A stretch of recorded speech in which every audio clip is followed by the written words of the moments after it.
жөнөкөй нерсе эмес таксырлар. Түшкө маани бериш керек. Пайгамбарыбыз Мухаммад алейхиссаламга пайгамбарчылык келгенге чейин 6 ай түш көрдү. 6 ай түш көрдү, 6 ай түшүндө эмнени түшүндө көрсө, өңүндө ошону көрүп турду. И ошо түш аркылуу андан кийин 6 айдан кийин вахий келди. Алла Таала пайгамбарыбызды ошого даярдады. Бир.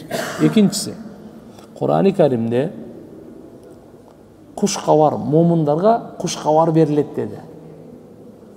Куш кабар эмне дегенде, ру'я салиха деген.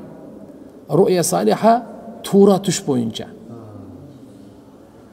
Эми түштөр үчкө бөлүнөт түш өзү.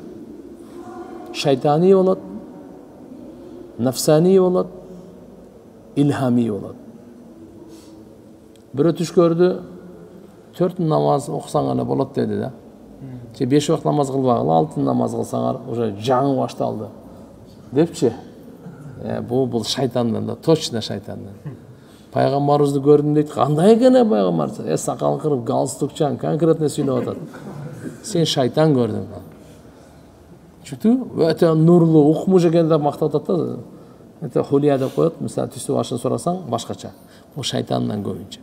Кээде өлүм болуп келет, коркутуп келет шайтандан. А кээде бизге азыр аралашкан ар нерсени түш көрө бересиң, ал нафс. А кээде периштелерден илхам, Алла Тааланын тарабынан түшкөн калат. Ошондой жакшы түш көргөндө жакшы адамга гана айтыңыз. Сизди көрө алган, сизге мындай жакшы санаганыңызга гана. Бул сөз.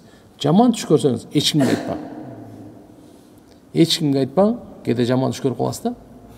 Эч кимге айтпаң, ойгонор замат сол жагыңызга 3 жолу Ауду биллахи мин ру'ясу, жаман түштөн, я Алла сенен сактанууну тилеймин деп коюң болду.